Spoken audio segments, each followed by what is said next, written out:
Man, I just love that. If you look close, we'll zoom in. It's like waves. Waves. It's a beautiful, beautiful place. And I feel like some YouTubers will probably, YouTube viewers and YouTubers will probably recognize this location. I'm at Shay Carl's house. And we're going to sit down and have a conversation. Okay? This is my pandemic recap history, which is funny to think of it as history because it's a living history because it's happening right now. This video isn't just because I was asked to, in fact, everyone in my ward, which is a small unit of my church, was asked to, and this just happens in that little, well, there's wards and then there's stakes, and then there's regions and then there's the world. In this stake, they asked all the members to write or video record a history of their experience, which I think is pretty cool because it's more than just me putting my present history for random people on YouTube to watch and say, yeah, I'm experiencing it right now. I don't get why this is a big deal, or maybe it is a big deal, but I think this is cool because they're going to keep this and have this for future generations, and maybe hopefully I do that for potential future generations of my own or relations of some sort to go back and look, or myself to go back 10, 15, 20 years and look back at the COVID-19 pandemic, what it was like to live through. What it was like to live through. Not to say that I'm going to, we don't know how long it's going to live through. Right now it's July 7th or something, 8th maybe. It started in earnest March. So what is that? So April, May, June, July. I'd say easily 4 months. 4 months of, because when I was in Colombia in March, it was kind of a deal. Like, we were talking about it every day when we got back from doing volunteering work. There was something new being updated, and everyone in the group would kind of talk to each other. What's going on back home in Utah? It's starting to get serious. When we left to go there, it was like, not a big deal. But on the last day, this is how bad it got. They closed the borders of Colombia and Venezuela, and my friend Gabby had come with us from Venezuela, flew, took a car, bus, and it was super hard to get there. Got across the border, made it up to meet with us, and then was going to do that in reverse. Very expensive experience for a Venezuelan. Add to it the fact that on the last day when we were leaving, flying out, she was super worried because Venezuela was starting to get when we got there to Colombia, for example, and we were there a week, when we got there, it was almost about the same day the first case had hit Colombia. And so in 7 days, it had kind of the panic had started to arrive. And in Venezuela, though they weren't really officially talking about it because they aren't the most open of governments. Well, anyways, they announced the closure of the border that night. So you got this movie scene, her crossing the border at the last moment, paying someone to help her get across and just barely getting to the other side before it maybe would be closed for months. So we're talking about experiences, and we'll talk about mine. There's so many more dramatic, interesting experiences that are impacting people all around the world, often because of the reactions of other people.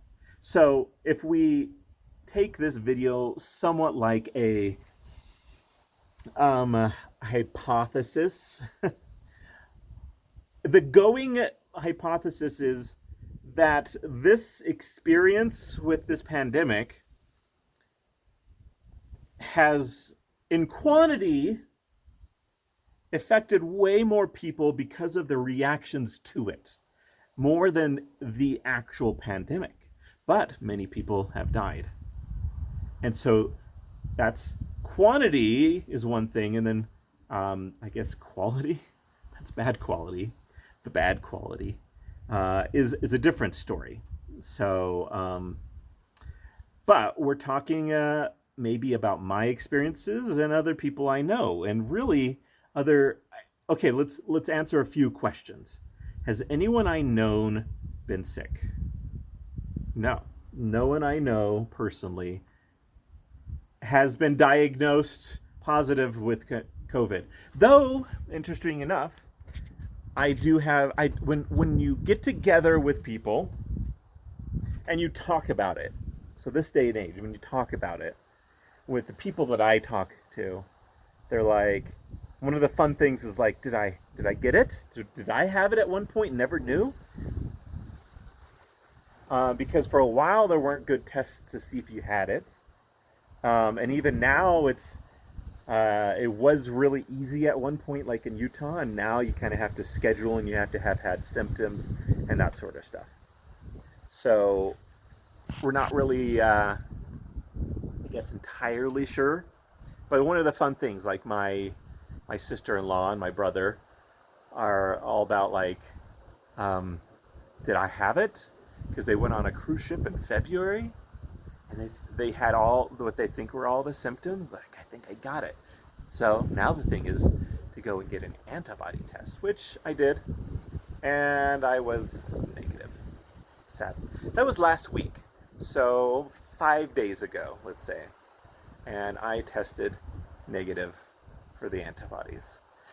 I was on a cruise ship in January in the Caribbean. I went to the Caribbean again on a sailboat in February. I went to Colombia in March. And then when I got back, end of March, and when I got back from the airport, things had changed in Colombia, and I was mentioning that earlier. Even so much that my nephew, very grown up, like in his 30s, he picked me up from the airport.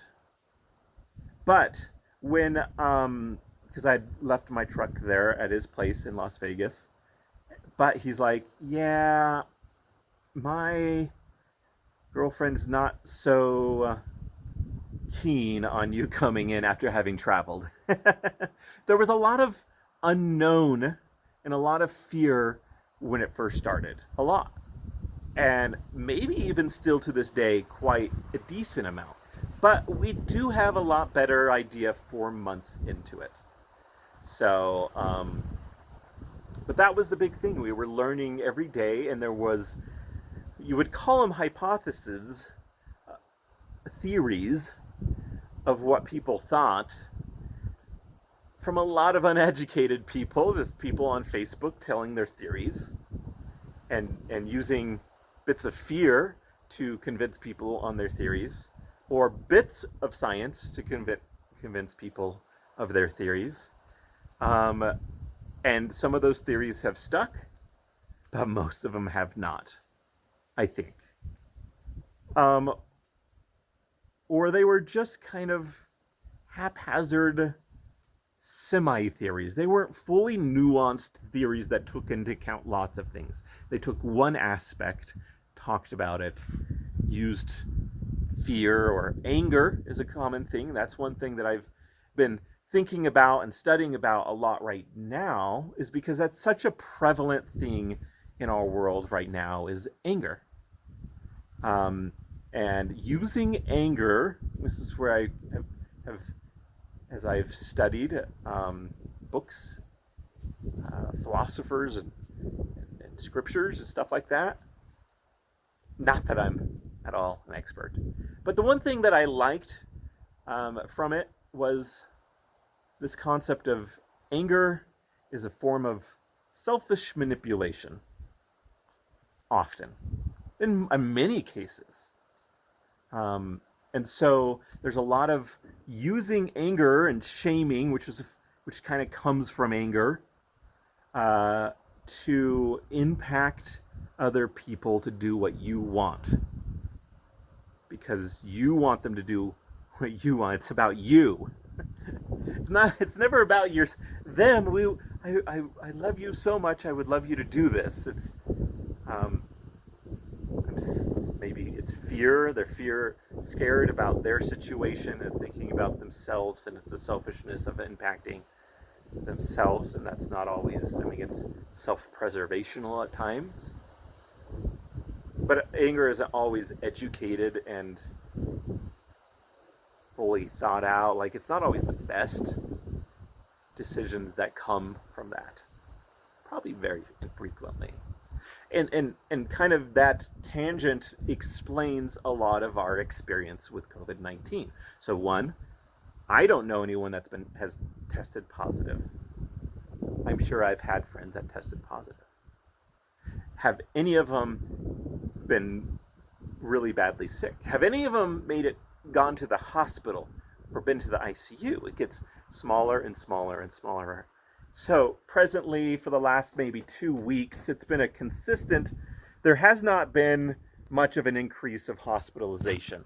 I guess if you take Utah, it's probably gone from like 170 current cases to 180, which I guess is almost a 10% increase. But they started allowing everyone back into hospitals. So there was a lot of people for other things. So there's a lot of people in hospitals. So there was, at the beginning, our experience with COVID-19 was we were told that we got to make sure we don't overwhelm the hospital systems, and that made a lot of sense to all of us. So we were locked down. Now, my experience is very different because on April 1st, I went to southern Utah and stayed well into June until I had a photo shoot. I had one June 26th, and I think about 10 days before that I got there, so June 16th, so that's 2.5 months in southern Utah. Primarily, and a lot of my jobs as a photographer were canceled. Weddings, I had at least, I can't remember, 2, maybe 3 canceled, and very few other photo shoots. I had 2 during that time that I came up to Salt Lake to do, and then I had a couple over in St. George, and I was near Kanab, and at the beginning kind of in the lower areas, and then as it got hotter up into the mountains, and then over to Torrey up in the mountains above there, and then the mountains above Beaver. So I had an amazingly beautiful experience, which isn't what everyone got to experience. They were locked in their house, but I was outside and I could wander around, I could drive around, because there was no one where I was going or where I was. And so even though they were, and for a moment, Kanab, the county of Kanab, is it called Kanab County? Anyways, they had the strictest rules against it, of any county in Utah for a good solid week or two while I was there. Basically, almost when I got there. And then it was a sunset one, so it sunsetted and there wasn't a big deal.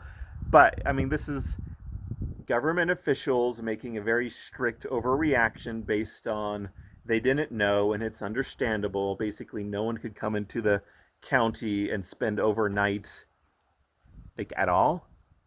But it wasn't enforced.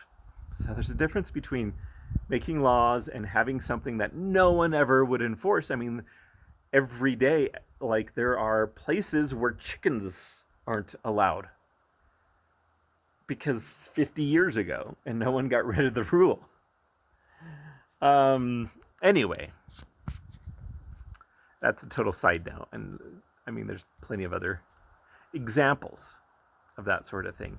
I stayed there, and then I moved to several other places.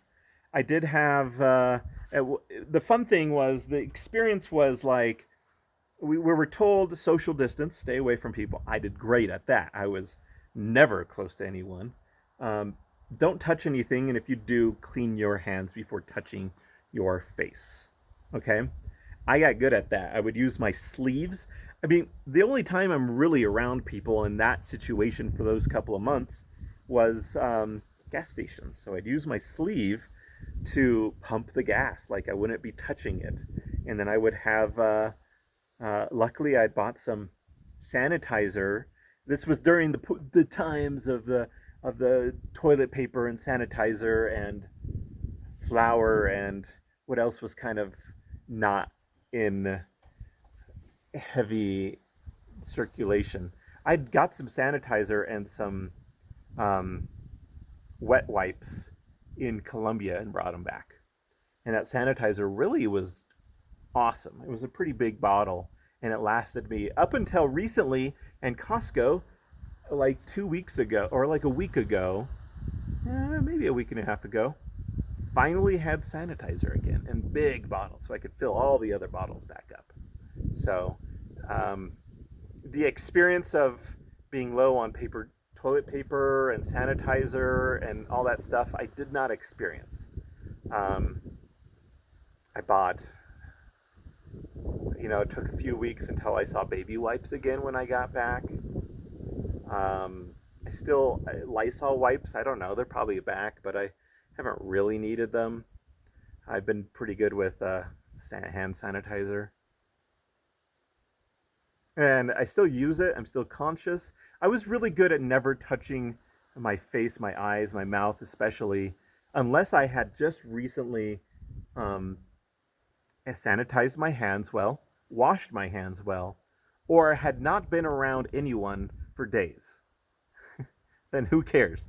Touch your face. If you haven't been around someone for days, it's not a big deal. And I'm just in the Airstream.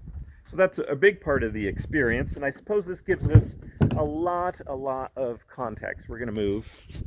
You can watch this beautiful area. So there we are.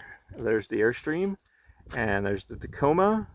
So having spent a year on the road photographing religious buildings, 4,000 plus of them, and making a temple book of LDS temples, buying that Airstream for the project and doing this whole experience, I came back and I said, oh, it's just me. So we've got that still. That's part of my fun experience. Is this better view? Might just backlit. Let's do it like this. So that's a definite part of Jarvie's experience, was the fact that I could get up and go, and I had done enough things. I still get money from temple art from a few different places. I was able to do a few photo shoots. Since that time, I have done 2 weddings now, recently. June was, so you got to think about it.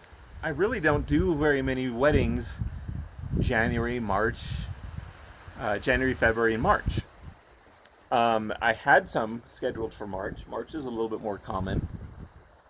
And so April is supposed to be really, really busy with photo shoots.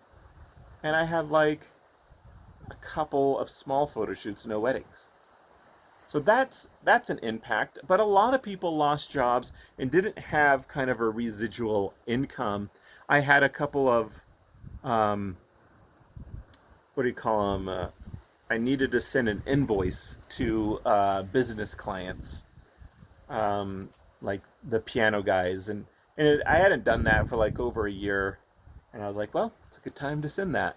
So I feel very blessed that I was lazy enough to be inspired.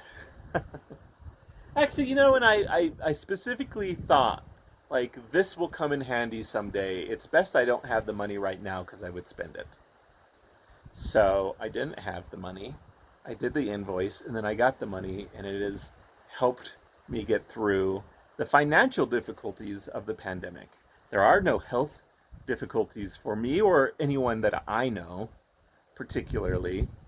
Not that I've seen. And there are people I know there are probably a lot of people I know that are quietly just kind of social distancing still pretty extremely because they have health things. So, on another case, my brother and sister-in-law run a home that takes care of handicapped individuals or disabled. They are not allowed to have people in their house. I don't know if that's still the case up into July now, but for many months I was like, well, maybe I could go over there, but no. No one's allowed in their house, so I could go over there, but I wouldn't be able to go inside. We'd like hang out outside. So that's an experience. But those type of people needed that protection because if you see what happened in places like New York, where their leadership was made horrible decisions that led to most of their deaths with the old folks' homes. And I don't have any alive parents anymore that are susceptible, so that would be been very different for them, and they probably would have felt very isolated and shut in, not having being able to kind of go out. Though, let's be honest, would my dad have really like followed all the rules? I don't know. I've been surprised to see as many older people out and about at stores and stuff like that. There are certainly plenty of people willing to help them get things for them. That was kind of the thing that you did at the beginning, was help the older people, have open hours just for them. But I think that they're kind of over it. That's the sentiment. Right now, it's July, 4 months after kind of exploding on the scene in the United States, and obviously 6+ months since it really started, 7 months maybe. People are kind of done, and the people that aren't done are the ones on Facebook. They're the ones really actively commenting. But then you get into small groups or one-on-one conversations, and people tell you what they really think, and they're not putting it on Facebook anymore because they've seen who's on Facebook and what's on Facebook. And I'm not saying necessarily what I believe. I'm saying if I'm sharing the experience of what it was like to live through COVID, this is definitely a big part of the experience.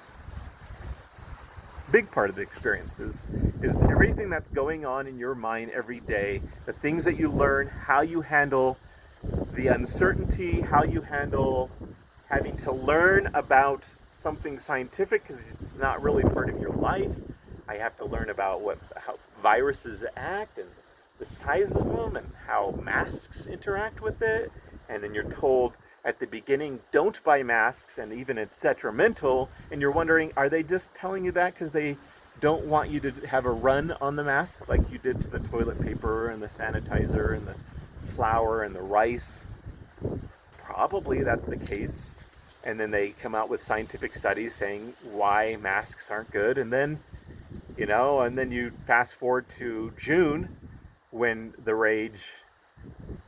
all the rage, literally and figuratively, rage, is about wearing masks and all the science that they're coming out with and displaying to you. So both the sciences existed beforehand, but they're selectively presenting the ones that support now everyone should wear masks. And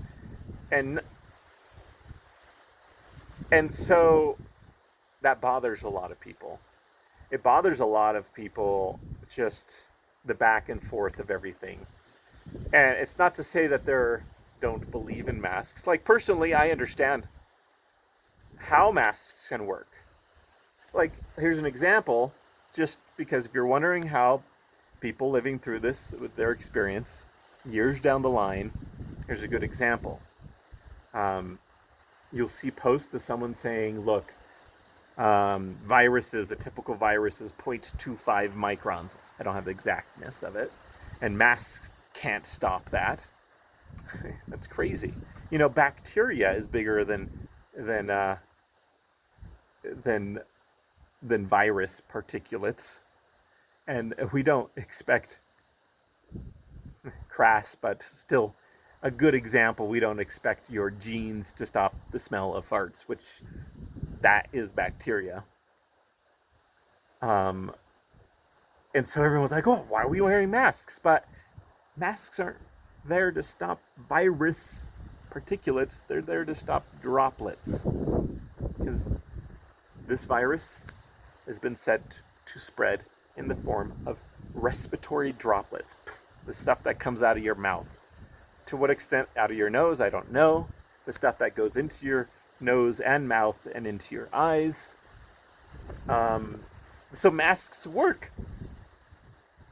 But people are just so like, I do the social distancing. We've never not believed in the social distancing abilities. Whether we practice them fully or not, I guess that's for each person. We've always believed in hand washing, but the mask thing going back and forth, and it's just like, what about just doing those other ones? But people are just done. They're frustrated, they're tired, and they think, well, we're all going to get it anyway at some point. Like, everyone's gotten the influenza, and it continues to kill people, but we aren't stopping life. And we're worried about the economy. We're worried about our personal lives and our jobs, and the impact of all those things on mental health, which is a big deal, and suicide and all the other things, the people not going to hospitals because of fear. So that's the experience now in July.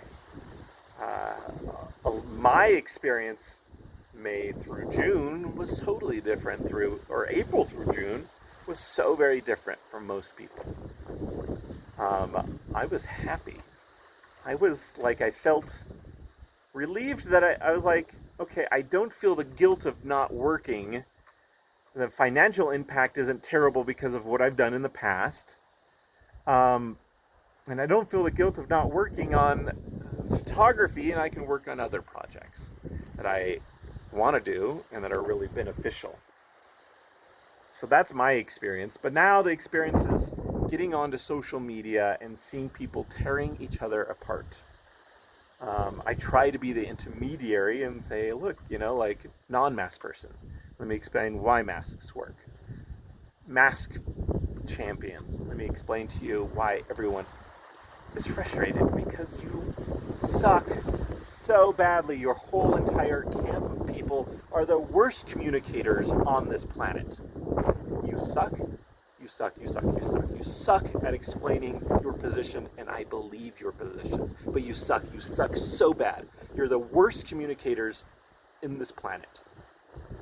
I mean, you just suck. You suck, you suck, you suck, you suck at communication. That's, I guess, my experience.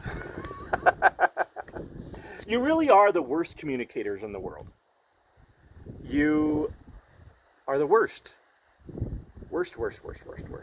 communicators. That's just my experience. You don't even care about explaining why masks work. I'm not a hardcore mask champion. I wear them. And yet I can explain it so much better than you. I did it just a moment ago. Did you see it? Because you suck. You should not be educating the public. You should not be onto the social media, because when you write something, you are detrimental to your own cause, because you suck at communicating why masks are good. Really, you suck. You're the worst generally. And a lot of you, like you listening, you wrote a post shaming someone on social media. You had this thing of our experience right now. This is our experience of COVID. We go onto social media and we see a post where it's like a mask is the modern day IQ test. I mean, really, if you think that is helping the cause of wearing masks, you are the worst communicators on this planet. You're just terrible people. So that's the experience these days, is people getting frustrated, and I just demonstrated frustration, didn't I? And that's what we talk about, not on Facebook, behind the people on Facebook behind their backs, because they are such bad communicators, not just on masks, but on everything. And now our experiences, they're really bad communicators. They Memes are so much fun and they're great and they're part of our modern culture, but they use them in ways that are just okay. So what's so sucky? I said it 1,000 times, well, 78 times. It's because they leave out all nuance. They leave out all education in furthering their causes. And this is so much part of our experience with COVID, because we're not sick. Most all of us, anyone that I know, 99+%. So the experience with COVID isn't sickness to us, most people. To many people are sick. It is real. People are getting sick. There's lots of sicknesses out there. This is the sickness that we're talking about. I'm doing a film and it's already 31 minutes long. So our experiences having to stay inside for a while, and then social distancing, and then dealing with the people that are so bad at communicating with others. And they go onto Facebook and they feel like their cause is best forwarded by a certain way of communication, and they don't see how bad they are at communication. They're just like, so that's why I've been learning so much about anger, and I was like, well, maybe I can learn a little bit more and start conversations about this subject of anger. Then other people can learn how to, well, not be angry as much, but then to deal with the anger they see out there. Because there's more than just the anger associated with COVID. Now we've got race issues, history of the United States issues. There's political issues and Donald Trump issues, and or the other side, Biden and all sorts of other politicians. There's so much hate and anger. So learning how to deal with that. At the same time of dealing with the hate and anger from people not doing what you want, dealing with the COVID-19 issue. So anger is definitely a part of our experience in 2020. Anger with everything. And maybe tensions really just got started. There's a lot of tensions with Trump, but tensions escalate with COVID. So is everyone just so tense that all these kind of riots start to happen, and everyone's getting upset about everything. And then everyone's going on to social media and just being sucky with their communication skills. And it's people I know, and you feel drawn to go in and see their post, and like you're a little bit masochistic. You're like, this is going to get me angry, and I'm going to go there. Why? Why am I going there? Why do I put myself up to this? And then every once in a while, I think maybe I can be a rational. Of course, I'm not going to go, you suckity suck.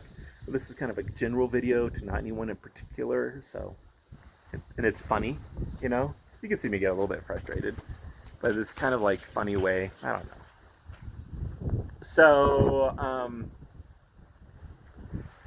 So you think, okay, can I be a voice of reason, of calm, or not? I've tried. There's been a couple of times where I've had to, I've spent months just like, I'm just going to bite my tongue and work and do my thing and help the world in my projects, my social media platform projects, to help. Maybe that can help. And I bit my tongue. And then I have said a few things sometimes, and I'm just like, I'm not amazing at communication all the time. And that didn't go well. People are heightened sensitivities right now. And the art form of throwing people under the bus is really big right now. So you misstep and you get thrown under the bus. And that is our experience in 2020. So this is a historical record. That is our experience. So you'll go, so to the people looking back at Facebook and analyzing the data, be interesting. And then you see a lot of the most, Facebook pushes controversy. If there's a lot of comments back and forth and they see that interaction, and it makes sense, they see the interaction on Facebook, a lot of comments, because someone said something that elicited an emotion. I am going to go in there and talk about it, or yeah, you're right, or no, you're wrong. They go in there and talk, and then it pushes that up in the news feed and the algorithms. Basically, unwittingly perhaps, push controversy and push the people that are the most suckety-suck at communicating, that aren't nuanced, that won't do a 50-minute video, that do a 5-second meme, or like a very small written thing with very little nuance, taking one side and not considering another. You don't consider another side if you want to do things well on Facebook and Twitter, Instagram probably. Hopefully not our platform. Yay. Okay, but so that's the experience of 2020. Is you got the people that are kind of like the voice for a thought. But nuance doesn't help that. So I have a few friends, I have them in mind, and they go in and they champion a aspect of a cause without nuance. And to me, if I'm explaining why I said suckety suck suck suck so many times, but what does that mean? That's what I meant, is the non-nuanced approach to educating. And it's demonstrated in this. I did a video about what if I chose to, when going into public places, not breathe out of my mouth. I'm not going to talk to people anyways. I don't care. I'm not that kind of talkity-talk person. But if I go around, I've got 2 working nostrils. If they're clogged up, maybe I got other sicknesses I want to think about and not be out too much. But 2 working nostrils, go out into public, breathe out of my nose, not talk, not breathe heavily. I mean, what if I did that? People are like, well, are you a mask denier? And I'm like, no, actually, like, I understand how they work and why they work, and I know that they're not going to stop the spread, but they reduce it greatly, and they're great. But what about breathing through your nose? Is that more effective than masks? Less effective? How much less effective? We don't know. No one gave me an answer. We just all had theories. I think my theory is pretty good, that it doesn't spread very many droplets and particulates the way that